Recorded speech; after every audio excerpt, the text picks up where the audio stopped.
Bien, estamos terminando Daniel, entramos en el capítulo 11. El capítulo 11 de Daniel es un capítulo cargado de historia. Bueno, muchos de los capítulos de Daniel son bastante históricos. No se trata tampoco, quizá hemos puesto mucho énfasis, especialmente cuando estudiamos Daniel 2 y 7 y 8, pusimos mucho énfasis en la interpretación histórica o en descubrir qué nos dice la historia sobre el cumplimiento de esas profecías. Yo creo que era importante. Sin embargo, lo importante para nosotros hoy día no es tanto saber cómo se ha ido cumpliendo eso en la historia, que siempre es importante, pero sobre todo porque queremos descubrir lo que se ha revelado sobre el tiempo del fin, nos queremos concentrar en eso. En el profeta Daniel vamos a ver de una forma similar a como se vio antes en los capítulos anteriores, una revelación histórica de muchos acontecimientos desde el Imperio griego.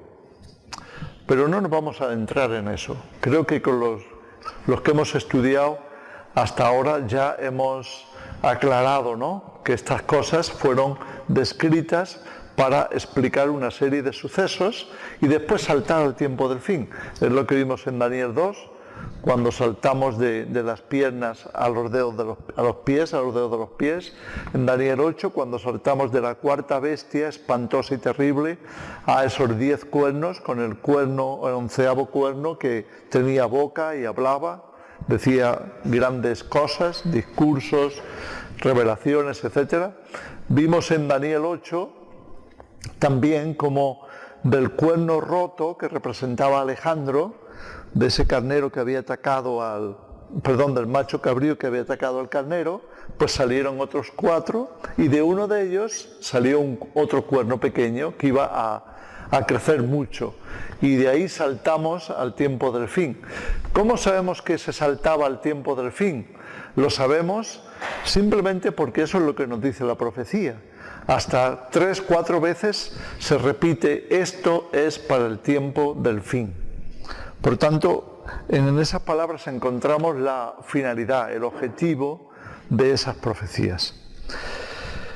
En Daniel 9 vimos también cómo se daba un salto histórico que iba desde lo que ocurriría después del Mesías, en este caso como Tito entra en Jerusalén, destruye la ciudad del santuario. De hecho, él cumple esa profecía dada por Jesús de que todo quedaría desmantelado, todo el templo, piedra sobre piedra, es decir, no quedaría nada, ningún vestigio, ninguna ruina del templo, porque quitaron todas las piedras con el fin de encontrar el tesoro del templo, que estaba ahí metido. Y bueno, cuando digo del tesoro me refiero al oro del templo. Tenemos que recordar que el templo de Jerusalén tenía una parte importante, una parte grande cubierta de oro. Primero fue hecho de piedra, después había madera, y entre las piedras y sobre la madera ellos metían su tesoro, lo que era el tesoro de la nación. Así que el templo también era algo así como el depositario de toda la riqueza de Israel. Cuando sitiaron la ciudad, estoy hablando del año 70 de nuestra era, después de Cristo, es decir, apenas 40 años después de la muerte de Jesús. Cuando han sitiado la ciudad y han quemado el templo para obligar a la gente a salir de ahí, ya que se habían refugiado, cuando queman el templo, lo que ocurre es que todo ese tesoro se derrite, se funde, y entonces para poderlo obtener es necesario desmantelarlo. Y eso es lo que ocurrió, que tuvieron que quitar piedra por piedra, y así se cumplió la profecía de Jesús, como leemos en Mateo 24, cuando los discípulos le preguntan cómo sería tu venida y el fin del mundo, y él primero habla de las edificaciones, que era la primera referencia o primera pregunta que dan los discípulos, cuando ellos le dicen: mira qué grandes edificaciones, ¿no?, observando el templo. Y Jesús dice: os aseguro que no quedará piedra sobre piedra. Después comienza con las profecías del fin, ya las estudiaremos en su momento. Me refiero a Mateo 24. como otros, como Marcos 13, Lucas 17, Lucas 21, y luego todas las profecías de Pablo y Apocalipsis, que todo eso es importante de conocer y para eso estamos, para extender nuestro conocimiento a lo largo de la Escritura y tener una idea lo más exacta posible de lo que es el tiempo del fin. Ese es el asunto en el que nos centramos. Bien, vamos entonces a pasar a Daniel 11 como el siguiente capítulo que nos va a hablar del anticristo, nos va a hablar de esos años, nos va a hablar del pacto, de la ruptura del pacto, nos va a hablar de cómo el anticristo lleva a cabo sus guerras y cómo llega hasta el final siendo destruido y nos quedaremos a las puertas de Daniel 12 que concluye así el estudio del profeta. Pero hoy nos centramos en este capítulo, repito, 11. Voy a leer los primeros versículos hasta el 20. Dice así: y yo mismo en el año primero de Darío el Medo estuve para animarlo y fortalecerlo. Y ahora yo te mostraré la verdad. He aquí que aún habrá 3 reyes en Persia, y el cuarto se hará de grandes riquezas más que todos ellos. Y al hacerse fuerte con sus riquezas, levantará a todos contra el reino de Grecia. Se levantará luego un rey valiente, el cual dominará con gran poder y hará su voluntad. Pero cuando se haya levantado, su reino será quebrantado y repartido hacia los 4 vientos del cielo. No a sus descendientes, ni según el dominio con que él dominó, porque su reino será arrancado y será para otros fuera de ellos. Esto ya lo habíamos visto, ¿verdad?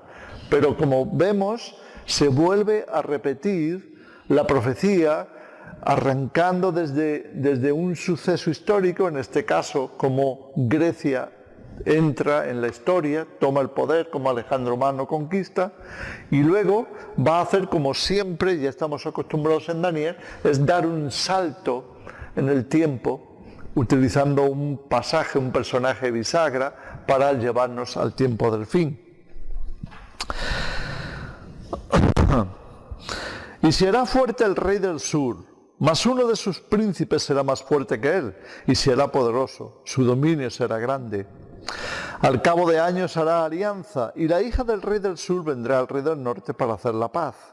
Pero ella no podrá retener la fuerza de su brazo, ni permanecerá él ni su brazo, porque será entregado ella y los que le habían traído, asimismo su hijo y los que estaban de parte de ella en aquel tiempo.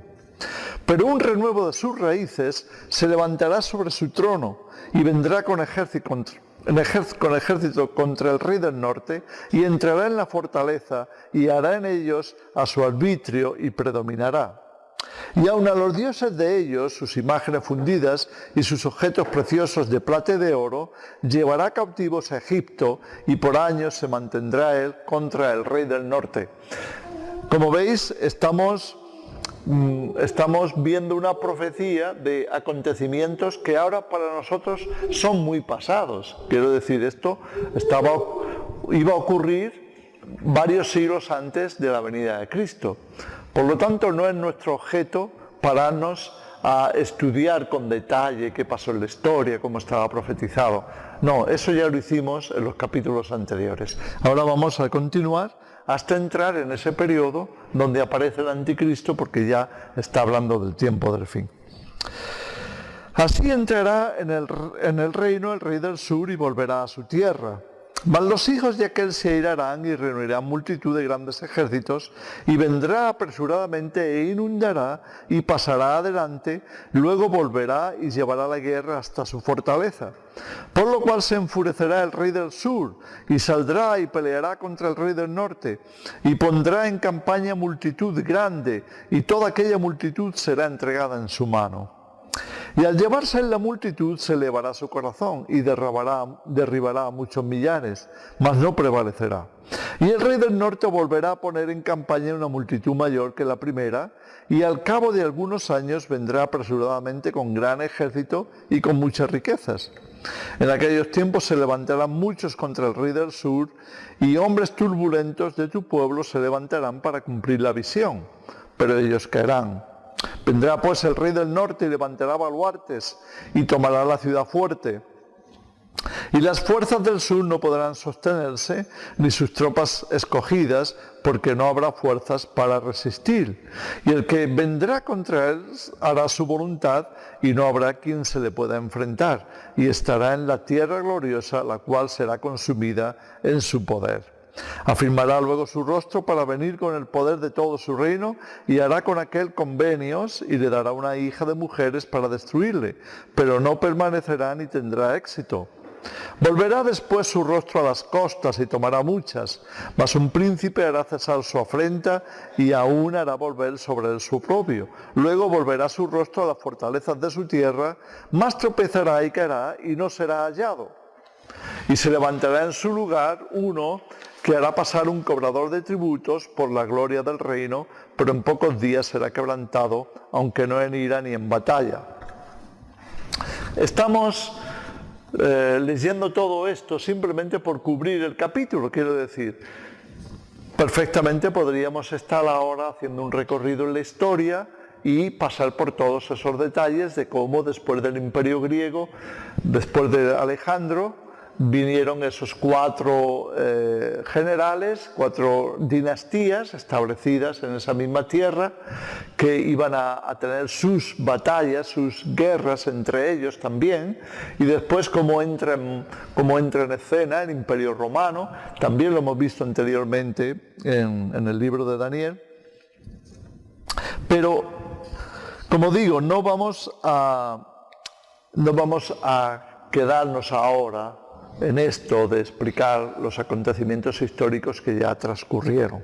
Lo que nos interesa es ir más adelante y vamos a ver cómo efectivamente ahora se va a hablar, ya se va a ir dirigiendo, va a dar un salto, después de estos versículos, va a ir dando un salto como un trampolín, como un efecto bisagra, para meternos en otro plano y llevarnos al tiempo del fin. Así que aquí vamos a ver otras cosas, no vamos a ver cómo el escenario de lo que fue el imperio de Alejandro sigue presente, es decir, Oriente Medio, ha partido de ahí, es decir, cómo Medo-Persia ha entrado en guerra con Grecia, cómo un príncipe de Grecia ha podido entrar en batalla, ha podido expandirse por ahí, y entonces sigue siendo el escenario Oriente Medio, todos esos países que han tenido y hasta hoy siguen teniendo relación, aunque ha habido un paro muy importante en la historia, pero han tenido y siguen teniendo relación con Israel.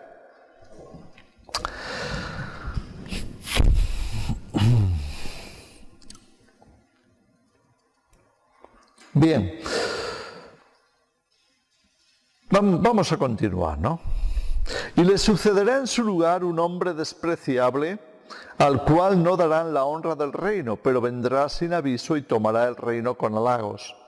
Las fuerzas enemigas serán barridas delante de él como con inundación de aguas. Serán del todo destruidos junto con el príncipe del pacto. Y aquí se hace por primera vez en Daniel 11 la alusión al pacto. ¿Por qué ese pacto va a ser importante? Lo habíamos explicado en alguna ocasión.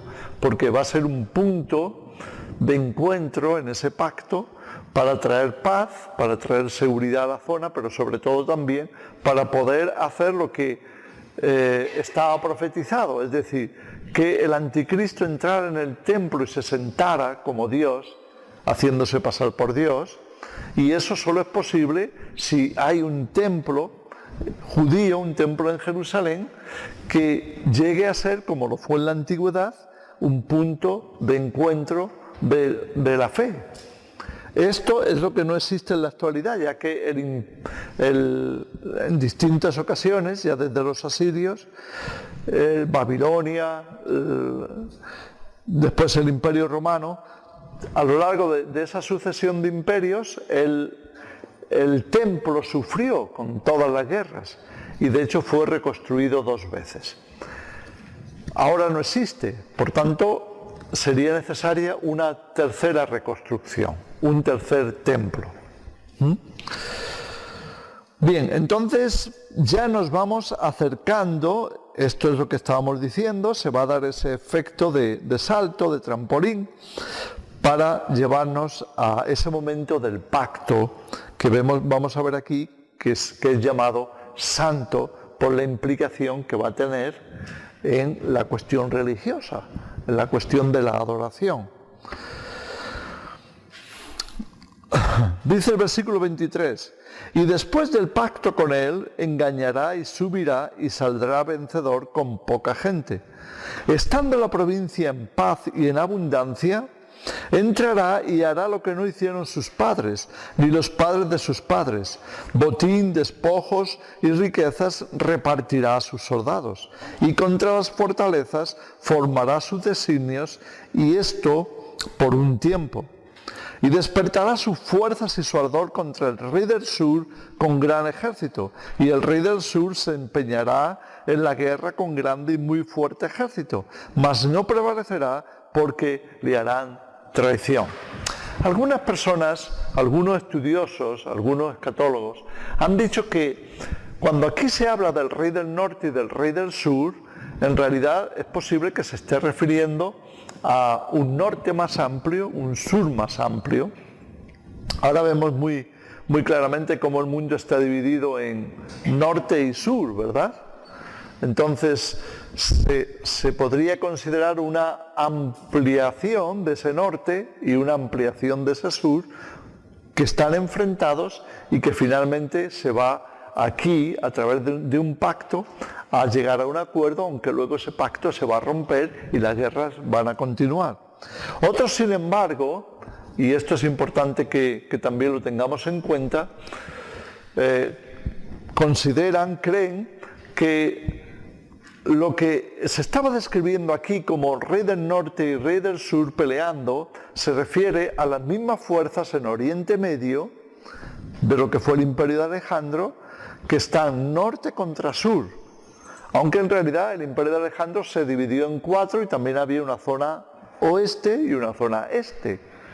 Pero aquí el conflicto está centrado entre el rey del sur y el rey del norte y el rey del sur peleando entre sí, ¿vale? De una forma u otra, la implicación hoy día, de acuerdo con la política internacional y de acuerdo con la economía, es decir, con las finanzas mundiales, aunque se dieran, como se dan conflictos en Oriente Medio, vemos que no es solo una cuestión de esos países, está todo mucho más globalizado. Y aunque las guerras se den allí, y aunque los países implicados se vean desde aquí, por ejemplo, se habla de Siria, ¿no? Se habla de Irán, se habla de distintos países implicados en la zona, se habla de Israel.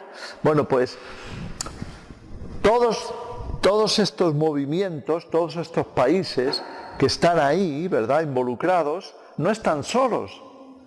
Quiero decir, no son países que estén solos por su cuenta en operación. Por ejemplo, sabemos todos que Israel es apoyado por Estados Unidos, sobre todo, ¿verdad?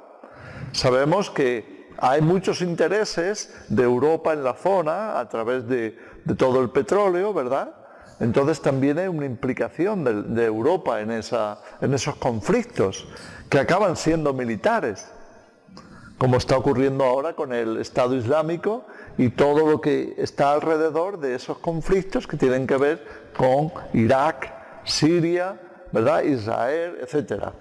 Bueno, todos sabemos también, por ejemplo, hablando del norte, si hablamos del norte en el sentido de Daniel 11, es decir, en el sentido del norte del imperio de Alejandro, pues ahí tendríamos Siria, tendríamos Turquía, esos países que quedan en la zona norte de ese vasto imperio que fue el imperio griego. Bueno, pues tampoco están solos. Siria tiene también amigos del norte. No solo es el norte, tiene amigos del norte. En este caso Rusia, podríamos considerar quizás hasta China, amigos del este, ¿verdad? Entonces, ¿por qué digo esto? Digo esto porque aunque en estos países se den los conflictos que estamos viendo, no están solos y la implicación es mucho más grande que solamente la cuestión geográfica. Hay intereses comerciales, hay intereses políticos, hay intereses económicos que abarcan prácticamente a todo el mundo.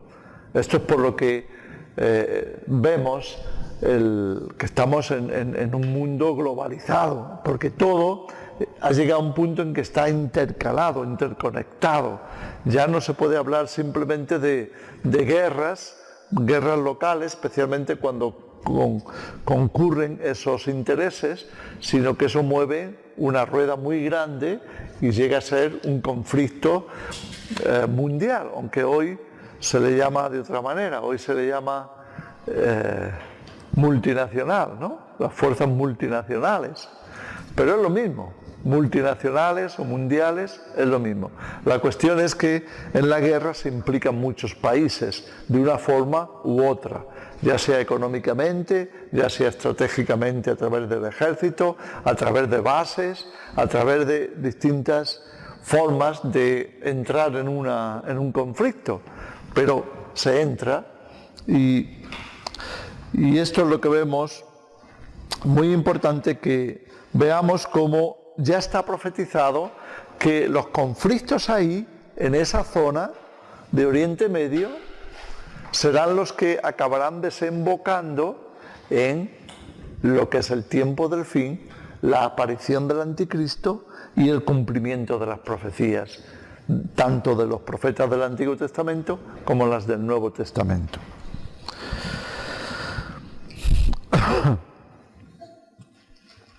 Continuamos con esa descripción. Ahora nos está hablando de un rey, de un gobernante que ya ha entrado en el pacto, que va a engañar, que va a salir vencedor con poca gente. Fijaros que estas cosas ya nos van alumbrando las situaciones actuales, como salir vencedor con poca gente. Eso era algo muy extraño en las guerras históricas, salir vencedor con poca gente. Se trataba de todo lo contrario, se trataba de reunir ejércitos lo más grandes posibles para poder superar al enemigo, para poder vencerle por fuerza, por poderío, diríamos, por capacidad militar.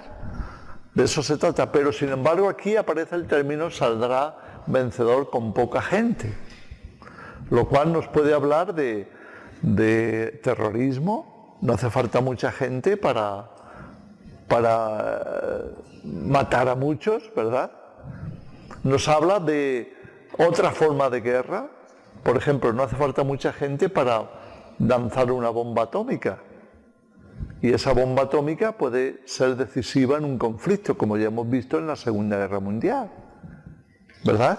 Es decir, hoy día sí que podemos entender que se pueda vencer sin poner demasiada gente en marcha. Incluso ya estamos llegando al punto de la guerra de los drones. Es decir, mandar vehículos equipados militarmente que ni siquiera están tripulados. Es decir, ya estamos viendo cómo todo se está preparando de alguna manera para que entendamos esto, estas profecías de que se puede salir triunfante de una guerra sin necesidad de meter un gran ejército por medio.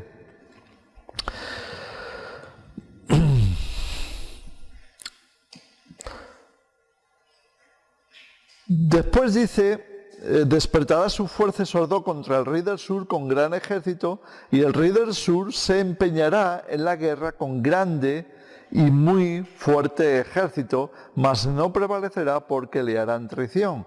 A los que coman de sus manjares le quebrantarán, y su ejército será destruido y caerán muchos muertos. Es decir, que haya capacidad de conquistar con poca gente no significa, y mucho menos en el tiempo del fin, que no vaya a haber grandes guerras, donde mucha gente va a estar implicada. También va a haber grandes guerras con muchísimos muertos. El corazón de estos dos reyes será para hacer mal, y en una misma mesa hablarán mentira. Mas no servirá de nada porque el plazo aún no habrá llegado. Y volverá a su tierra con gran riqueza y su corazón será contra el pacto santo. Hará su voluntad y volverá a su tierra. Fijaros que incluso estas cosas descritas aquí también se corresponden con acontecimientos históricos. Cuando estudiamos las guerras del final del Imperio griego, del Imperio romano, encontramos muchas huellas. Lo que pasa es que no vamos a meternos más en la historia porque queremos avanzar hacia el tiempo del fin. Pero a su vez estos acontecimientos tienen un paralelo en el fin. Por eso los estudiamos. Por eso están revelados aquí. Dice así: al tiempo señalado volverá al sur, mas no será la postrera venida como la primera, porque vendrán contra él naves de Quitín, y él se contristará y volverá. De Quitín se refiere al Mediterráneo, a Chipre en concreto, y volverá y se enojará contra el pacto santo, y hará según su voluntad. Volverá pues y se entenderá con los que abandonen el santo pacto. Entonces vemos la insistencia en señalar el pacto santo. Entonces, ese pacto que va a ser el que el anticristo, como tal, va a romper en el tiempo del fin. Y ahora después lo vamos a ver con un poco de más detalle. Versículo 31. Este es un versículo clave. Si queremos apuntar directos al tiempo del fin, aquí encontramos el versículo clave. ¿Por qué? ¿Cómo lo sabemos? El versículo 31. Porque Jesús mismo va a utilizarlo para hablar del tiempo del fin.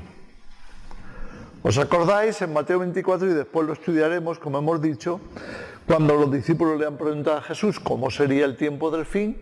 Y él ha llegado a un punto, después de hablar de los acontecimientos catastróficos, de hambre, terremotos, etcétera, epidemias, después de eso que él ha dicho, eso es principio de dolores, ha señalado al profeta Daniel y ha dicho esto: cuando veáis en el lugar santo la abominación desoladora de la que habló el profeta Daniel, entonces los que estén en Judea huyan a los montes, no desciendan para tomar nada, es tiempo de persecución, huyan. Y explica, porque habrá entonces gran tribulación como nunca la ha habido desde el principio del mundo hasta entonces, ni la volverá a haber. Pero fijaros, el punto exacto que va a dar inicio a esa gran persecución, a esa gran tribulación, es cuando veáis en el lugar santo la abominación desoladora de la que habló el profeta Daniel. ¿Dónde encontramos eso en Daniel? Aquí, en el versículo 31. En otras palabras, ya cuando llegamos aquí, estamos metidos en el tiempo del fin. Ya en este momento sabemos que el pacto santo, la ruptura del pacto, el entrar en Jerusalén, entrar en el templo, todo esto que vamos a estar viendo a continuación, ya es el tiempo del fin. Versículo 31, y se levantarán de su parte tropas que profanarán el santuario y la fortaleza, y quitarán el continuo sacrificio, y pondrán la abominación desoladora. Ese es el momento exacto en la historia futura cuando se va a iniciar la mayor persecución de todos los tiempos, cuando va a ponerse en marcha una gran tribulación, un tiempo de angustia sin precedentes, que no ha ocurrido antes ni se volverá a dar. Y en ese momento, aquí se enfoca de nuevo la profecía hacia el anticristo, hacia ese personaje que es el que ha entrado en Jerusalén, para decir qué va a hacer, cómo se va a desarrollar ese proceso de la tribulación. Dice así el versículo 32, con lisonjas seducirá a los violadores del pacto, mas el pueblo que conoce a su Dios se esforzará y actuará. Y los sabios del pueblo instruirán a muchos, y por algunos días caerán a espada y a fuego, en cautividad y despojo. Y en su caída serán ayudados de pequeño socorro, y muchos se juntarán a ellos con lisonjas. También algunos de los sabios caerán para ser depurados y limpiados y emblanquecidos hasta el tiempo determinado, porque aun para esto hay plazo. Y vemos de pronto como la profecía que ha dicho que este personaje entra, quita el pacto santo, rompe ese pacto, quita el continuo sacrificio, pone la abominación desoladora. Y está claro, de acuerdo con las palabras de Jesús, que está hablando del tiempo del fin. Jesús nos ha dado la interpretación, nos ha movido el acontecimiento hacia el fin del mundo, hacia el momento anterior, previo a su venida, que es lo que le habían preguntado en Mateo 24. Entonces vemos como de pronto el enfoque profético es ¿y qué pasa con los creyentes? Porque la persecución va dirigida hacia ellos, porque ese tiempo de angustia, ese tiempo de tribulación va a significar un tiempo de gran persecución. Y vemos aquí cómo, igual que había dicho Isaías 26, etcétera, en otros capítulos, vemos que hay angustia y tribulación para los creyentes. Comienza ese episodio cuando dice, mas el pueblo que conoce a su Dios se esforzará y actuará. Y después nos da el enfoque de por qué Dios permite eso. ¿Por qué Dios permite esa persecución, esa angustia? Para depuración, para limpieza, para poder de alguna forma levantar de esas cenizas, de ese fuego de tribulación, de ese horno de aflicción a un pueblo fortalecido. Versículo 36, y el rey hará su voluntad y se ensoberbecerá y se engrandecerá sobre todo Dios. Aquí ya vemos características del anticristo. Aquí ya está funcionando como anticristo. Digo esto porque tú dices, bueno, ¿cuándo podemos empezar a reconocer al anticristo? ¿Cuándo es reconocible en las Escrituras? Bueno, en Daniel 7 lo habíamos visto con claridad, en Daniel 8 también. ¿Por qué? Porque se había dicho muy claramente de él, hará guerra contra los santos y los vencerá, hablará palabras contra el Altísimo y será destruido por la venida de Cristo, cuando viene el Hijo del Hombre sobre las nubes y se da un juicio a los santos del Altísimo y se derrota a este personaje. Entonces, por todas esas cosas nosotros sabríamos reconocer al anticristo. En este punto del futuro, donde estamos ahora, ¿cuándo empezamos a reconocer al anticristo? ¿Porque ha firmado un pacto? No. Porque no es el único que firma un pacto. Ese pacto es confirmado con muchos. Entonces, ¿qué descubrimos? Descubrimos que es un gobernante, descubrimos que está entrando en acuerdos con otros, pero son muchos los que se ponen de acuerdo. No es uno solo ni dos, son muchos los que van a estar en ese pacto. Lo que acabamos de hablar hace un momento, la globalización de la economía, la globalización de la política, las naciones unidas, ¿verdad?, que se interrelacionan entre ellos a través de tantos conflictos, ¿no?, e intereses. Entonces, el pacto es con muchos. Hasta entonces, el anticristo es difícilmente reconocible. ¿Por qué? Porque es un gobernante más. ¿Cuándo podremos comenzar a reconocerlo? Cuando es él el que da el paso para romper el pacto. cuando Él convence a los demás para que violen ese pacto santo. Entonces comenzamos a reconocer que Él es anticristo de acuerdo con lo que está revelado, con las profecías. En ese punto, en ese momento, ya empezamos a ver que Él ha entrado en otra dimensión. Ahora Él se ensoberbece, se vuelve, se enoja, se vuelve contra el pacto santo, lo rompe, convence a muchos para que se le unan a Él, se le suma un ejército que entra en Jerusalén, que entra en el santuario, que quita el continuo sacrificio, que pone la abominación desoladora, y ya todo eso son rasgos de actuación que describen al anticristo.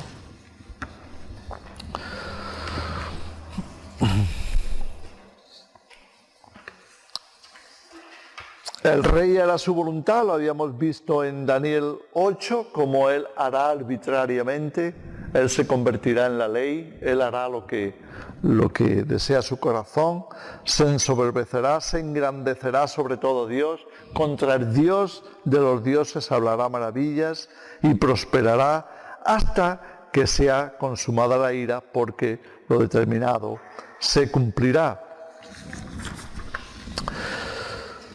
Bien.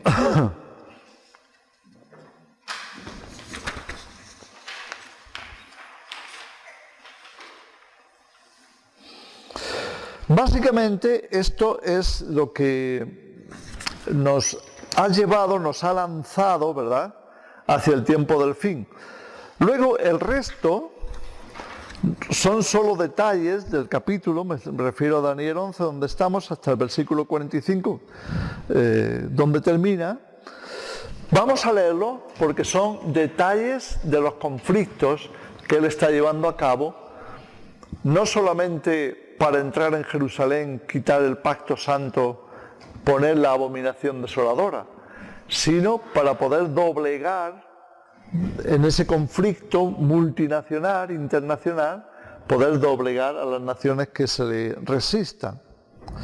Y aquí se dan más características de él. Por ejemplo, se dice: del Dios de sus padres no hará caso, ni del amor de las mujeres, ni respetará a Dios alguno, porque sobre todo se engrandecerá. Y aquí vemos que rompe con toda forma de religión, rompe con lo que había sido hasta ahora en la humanidad la creencia común. Estamos en el versículo 37, del Dios de sus padres no hará caso. Y podríamos estar ante algo desconocido, una forma nueva de religión que Él va a instaurar, porque Él se va a proclamar Dios. Él habla contra Dios, habla contra los que habitan en el cielo, habíamos leído en Daniel 7 y 8. Él se revuelve contra todo lo que ha sido hasta ahora la base religiosa de los creyentes en la tierra, y Él se va a proclamar Dios. ¿Con qué base se va a proclamar el Dios? Entonces, Él va a comenzar a revelar cuál es su religión y por qué la gente, por qué la tierra le tiene que adorar. Él va a salir de todo lo que ha sido lo común a nivel espiritual, a nivel religioso, con todas las religiones que tienen de alguna forma una trayectoria común, que parten de unas creencias antiguas, de cosas acontecidas en la tierra en relación con Dios o con los dioses, ¿verdad?, y que han llevado al surgimiento de muchas religiones. Pero Él corta eso y entonces Él inicia una nueva creencia. Dice el versículo 38, mas honrará en su lugar al Dios de las fortalezas, Dios que sus padres no conocieron. Lo honrará con oro y plata, con piedras preciosas y con cosas de gran precio. Este título, Dios de las fortalezas, puede evocar muchas cosas. Algunos han visto ahí, por ejemplo, lo que podríamos denominar el armamento más sofisticado que tenemos hoy. Podríamos hablar de armamento nuclear, armamento bacteriológico, armamento de alta tecnología, como el láser, y las cosas que no sabemos, que ellos sí saben, los tecnócratas del ejército sí saben, pero nosotros no sabemos, pero parece como que esa capacidad de hacerse con lo que sea, porque tiene la capacidad, tiene el armamento adecuado para entrar en cualquier lugar y hacerse de esos países o de esos ejércitos, pues parece como que eso vaya a ser su máxima inversión, como lo vamos a ver ahora dentro de un momento. Él dice que va a honrar a ese Dios de las fortalezas. De todas formas, también tenemos que tener en cuenta algo que está implícito en esa declaración: el Dios de las fortalezas. El Dios de las fortalezas.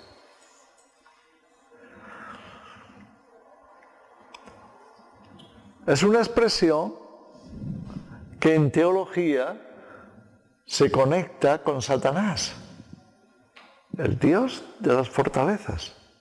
Ese es Satanás. Porque él ha estado todo el tiempo tratando de levantar fortalezas de resistencia contra el reino de Dios. Su papel en la humanidad ha sido, desde el principio, establecer fortalezas, primero mentales, pero después no solo ha sido a un nivel personal, ha establecido fortalezas a nivel colectivo, a nivel social, por medio de creencias erróneas. Ha levantado fortalezas en todos los órdenes, fortalezas en la cultura, fortalezas en la religión, fortalezas en la economía, fortalezas militares, todo tipo de fortalezas. El mundo entero está bajo el maligno y él ha tenido tiempo suficiente para hacer que este mundo, a todos los niveles, sea un mundo de fortalezas suyas.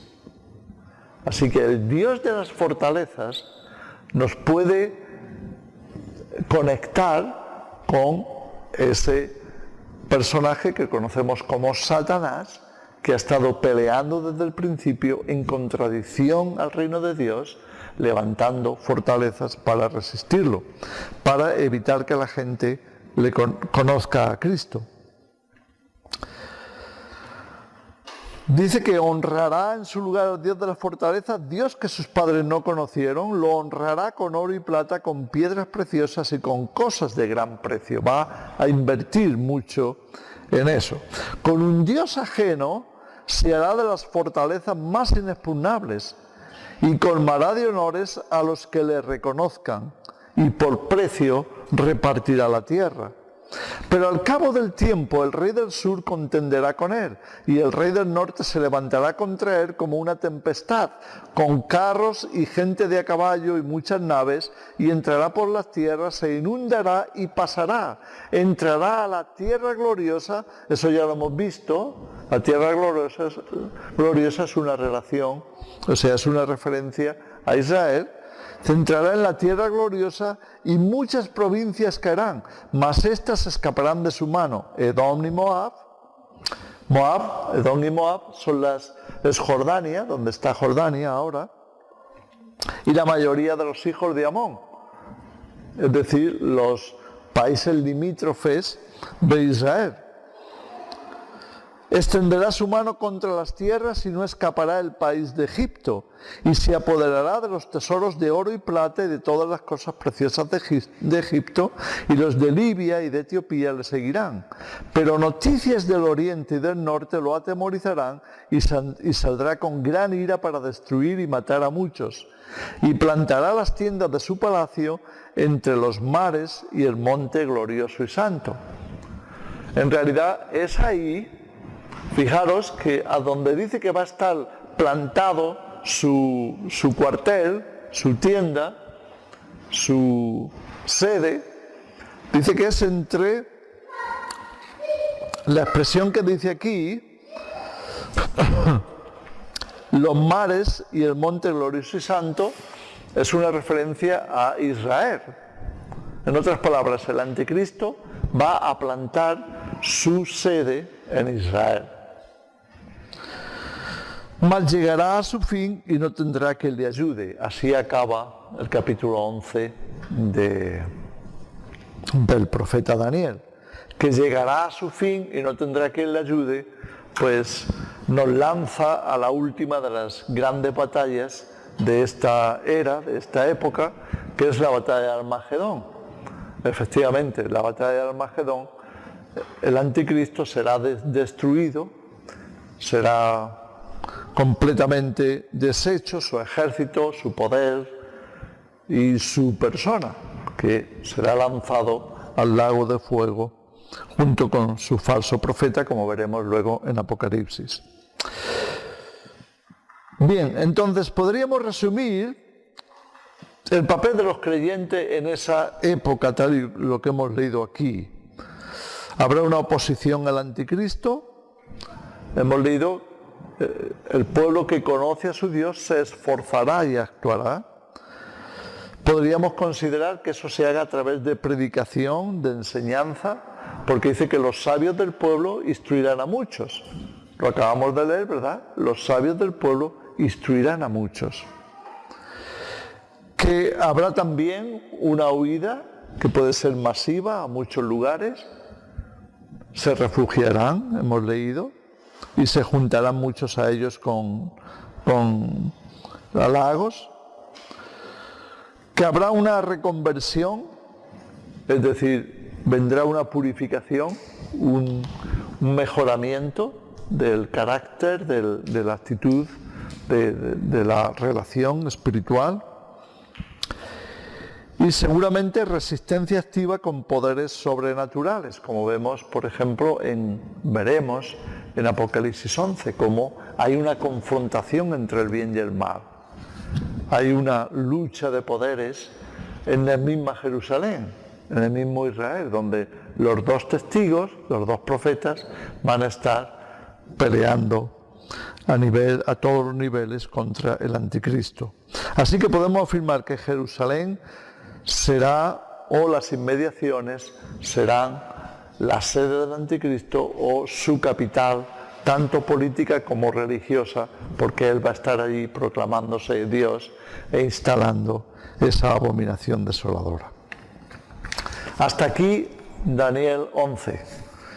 Si tenéis preguntas,